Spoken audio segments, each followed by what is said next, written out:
Olá, pessoal. Essa é a aula 17, Economia Passo a Passo. Nós vamos tratar agora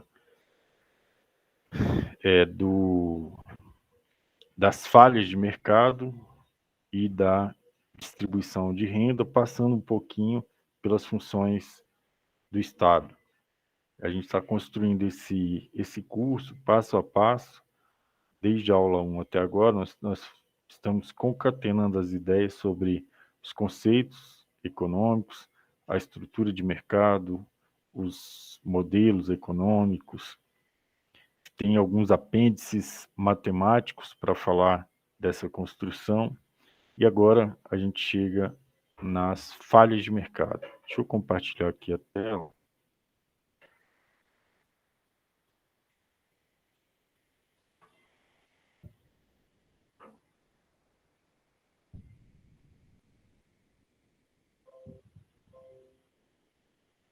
Bom, primeiro quero chamar a atenção que são 6 tipos de falha de mercado.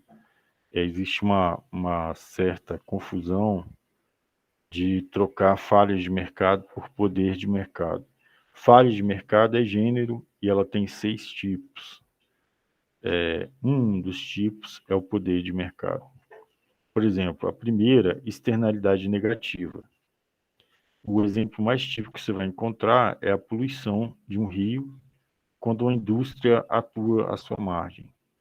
É o exemplo típico. Ela polui o rio, ou então ela pode poluir o ar, né? À custa de doenças e degradação do meio ambiente, essa indústria polui o rio ou o ar. É uma nítida incompatibilidade entre os custos privados e os custos sociais. Isto é, os custos sociais são maiores do que os custos privados, né? Você atua esse tipo de as falhas de mercado são quando elas ocorrem são são combatidas, digamos assim, né? O governo ele atua quando existe falhas de mercado para tentar corrigir. Uma das coisas que o governo faz é cobrar um certo imposto, ou aplicar uma certa multa para que essa empresa não polua o meio ambiente, ou não polua o rio, não polua o ar, né? Quando ele cobra essa multa, ele o empresário vai ter que fazer uma escolha, né? Ou pagar a multa ou continuar poluindo. Então, o valor da multa tem que ser o imposto tem que ser suficientemente caro para que não compense poluir, né? Ele tem lá os custos da produção, ele vai ter que inserir algum mecanismo para mudar essa produção, aumentar a tecnologia para diminuir esses impactos ambientais que a produção dele causa, né? E aí as multas, quanto mais pesada é a multa, mais o empresário vai investir em novas tecnologias para que isso não aconteça. Do mesmo jeito que você tem a externalidade negativa, você tem as externalidades positivas, que é o contrário. O benefício social supera o benefício privado. Por isso que ela não tem em abundância, né? O exemplo é a quantidade de vagas de curso superior de medicina, que para a instituição privada ela maximiza o lucro e abre uma quantidade X de vagas, né? O benefício de ter vagas extras, né, de despejar, né, de produzir mais médicos para a sociedade, seria, então, incentivado pelo governo, certo? Existe qual é a externalidade positiva quando você negocia serviços escolares de medicina. Além de cara, se formar em médico, você tem uma externalidade positiva que é o cara trabalhar, né, como médico para a sociedade. Quanto mais médico, melhor para a sociedade. Então, por isso é que o governo incentiva, né? Qual seria o incentivo para essas externalidades positivas? Você aumentar o número de vagas, você o governo, as instituições privadas bancarem mais vagas nessas escolas para que tenha mais médicos, né? Então, o governo, de certa forma, subsidia o aumento dessas vagas, né? Para que existam médicos disponíveis, mais médicos por semestre na sociedade.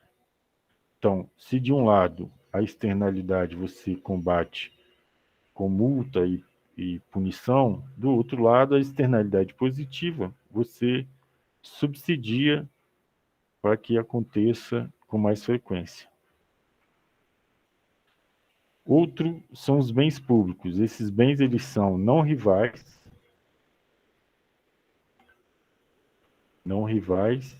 e não excludentes. O que significa isso? Não rivais e não excludentes. Não rivais porque o consumo de um não prejudica o consumo do outro.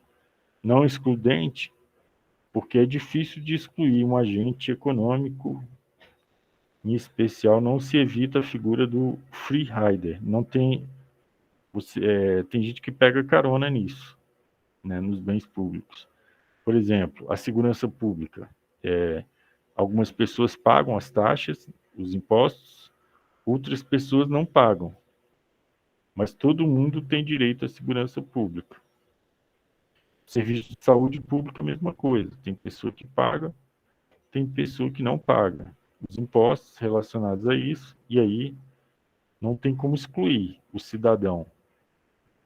A iluminação pública, mesma coisa. As praças públicas, os parques públicos gratuitos. Então, como é que você lida com isso? Quem oferece esses bens públicos é o governo, né? Ele retira parte dos impostos para construção, conservação e manutenção desses espaços públicos, dessa segurança pública, do serviço público de saúde, etc. Tudo isso aí que a gente está falando são as falhas de mercado. Agora sim, o poder de mercado. O poder de mercado é diferente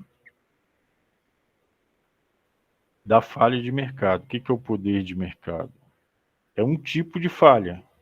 As pessoas têm mania de confundir isso. As falhas são todos, é o gênero que compõe todas essas coisas que a gente está falando aí, que faz com que o mercado não seja uma concorrência perfeita. Esse tipo de falha acontece quando uma empresa é capaz de influenciar o preço do mercado, né? Essa falha é presente nas estruturas de mercado não competitivas, todas aquelas que a gente já viu. Oligopólio, competição monopolística, monopólio, monopsônio, oligopsônio.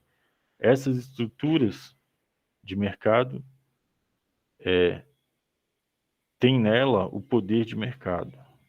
Quando não tem concorrência perfeita, você tem poder de mercado, que ele é capaz de decidir o preço a ser cobrado ou a quantidade a ser produzida. Então, se trabalha com ineficiência, né? Se você tem concorrência perfeita, o mercado se ajustaria em condições mais favoráveis para consumidores e ofertantes. Além disso, a gente tem a assimetria de informação. Isso acontece quando uma das partes não tem informação suficiente para a transação realizada. Pode haver inibição de transações futuras. O grande exemplo mais típico aqui é quando você tem o mercado de carros usados. Nesse caso aí, fica nítida que a informação é assimétrica. Quem está comprando o carro não tem tantas informações como quem está vendendo o carro. Ele conhece onde bateu, se trocou o motor, se teve problemas, se tem algum problema grave no carro ou não. Essas coisas não são reveladas para quem está comprando. E aí você tem que corrigir essa falha, levando, por exemplo, um mecânico para dar uma olhada no carro, né? Por exemplo. Então, Essas falhas de mercado são os motivos pelos quais o governo intervém na economia. Mercados incompletos é o último tipo, é quando tem a demanda para um bem, mas para um bem ou serviço, mas não há oferta suficiente porque não reúne as condições necessárias para que a iniciativa privada oferte esse tipo de bem, né? Não é lucrativa a atividade, mas tem muita demanda para isso. E aí o governo tem que fazer uma intervenção, regular esse mercado de alguma forma. Correto? Então, esses são os tipos de mercado: ó. Externalidades negativas, externalidades positivas, bens públicos, poder de mercado, e aqui eu chamo a atenção pelo nome, né, que é muito fácil de confundir isso em prova, principalmente. O poder de mercado é um tipo de falha de mercado. Assimetria da informação e mercados incompletos. São esses tipos, esses 6 tipos de falha. Outro motivo pelo qual o governo tem que fazer uma intervenção na economia é a concentração barra distribuição de renda.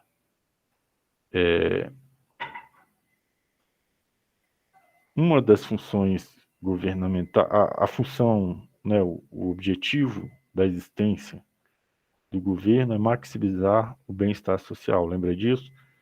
Então, uma das funções é a função distributiva, é distribuir a renda pela população. Uma renda muito concentrada, ela é prejudicial, ela não visa, né, não está condizente com o bem-estar social da população. Então, o governo faz esforços para distribuir renda. É uma função governamental, que é a função distributiva. Como é que você avalia se a renda está concentrada? Você tem o índice de Gini, que é o cálculo, que é o índice que a gente mede a distribuição barra concentração da renda. A diferença entre os mais pobres e os mais ricos, para saber se a renda está na mão de poucas pessoas ou se ela está completamente distribuída, né? É aí. Então, o governo ele tem algumas funções, ó, funções do governo para maximizar o bem-estar social. Primeira função é alocativa. O governo atua na correção das falhas de mercado, externalidade, bens públicos, assimetria, poder de mercado e mercados incompletos. É a função alocativa. Depois, a função distributiva. Ele atua para distribuir a renda entre os agentes econômicos para minimizar a concentração exagerada da renda. E a última é a função estabilizadora. O governo adota medidas para suavizar os ciclos econômicos, atuando para corrigir tendências. Aqui só um pequeníssimo parênteses. A economia ela funciona, né, em ciclos, e aí você tem momentos em que ela tem um pico de crescimento, depois ela decresce, chega num fosso, aí cresce de novo, chega no pico. Então, qual é a função estabilizadora? É evitar que esses picos e fossos, né, do crescimento dos ciclos econômicos, eles sejam muito díspares, né? Evitar uma grande depressão, por exemplo, ou um crescimento acelerado tão grande que vai gerar, no momento seguinte, uma depressão. Então, ele atua suavizando esses ciclos. Então, então a gente tem, ó, para executar Para executar essas funções, ó, função alocativa, função distributiva, função estabilizadora, eu tenho políticas econômicas. Eu tenho uma política fiscal,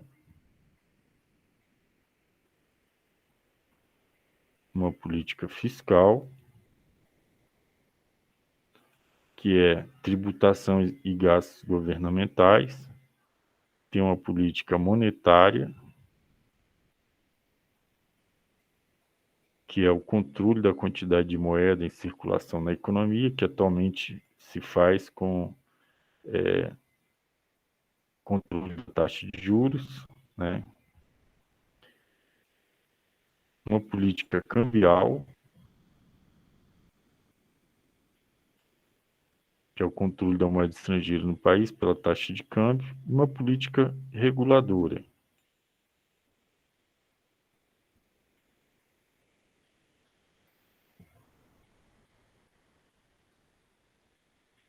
É a edição de normas para disciplinar a atividade econômica específica do Estado. Então, a aula de hoje, a 17, termina por aqui. Então, recapitulando, a gente viu as falhas de mercado, lembra? Penalidade negativa, positiva, bens públicos, poder de mercado, assimetria de informação e mercados incompletos. Essas são as falhas. Também vimos que é a distribuição e concentração e que o governo atua para minimizar a concentração de renda. Então, são 3 funções: alocativa, atua nas falhas de mercado, distributiva, para minimizar a concentração de renda, e estabilizadora, que é suavizar os ciclos econômicos.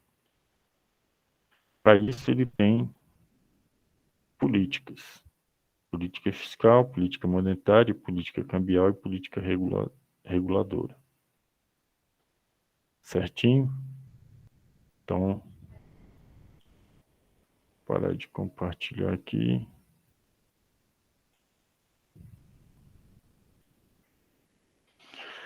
Então, essa foi a aula 17. Se inscreva aí no canal, né, e siga, avalie aula a aula, estude passo a passo. Se você tiver dúvidas, deixe aí as perguntas que a gente vai solucionando. Se inscreva nesse canal. Eu também sugiro que você acompanhe lá nosso canal de conjuntura econômica, de rodas de conversa, de troca de ideia, apresentação de trabalhos científicos. Chama Economia no Boteco. A descrição está embaixo também. O outro canal é Economia, Rogério Galvão, né? Chama Economia no Boteco, o programa lá. A gente traz uma série de coisas interessantes sobre economia de uma maneira descontraída. Esse curso aqui chama Economia Passo a Passo e nós estamos na 17ª aula. Sugiro que você retome aí uma a uma para consolidar seu raciocínio. Ele está distribuído de forma leve e concatenando desde os primeiros passos da economia até as análises mais complexas. Falou então, até a próxima.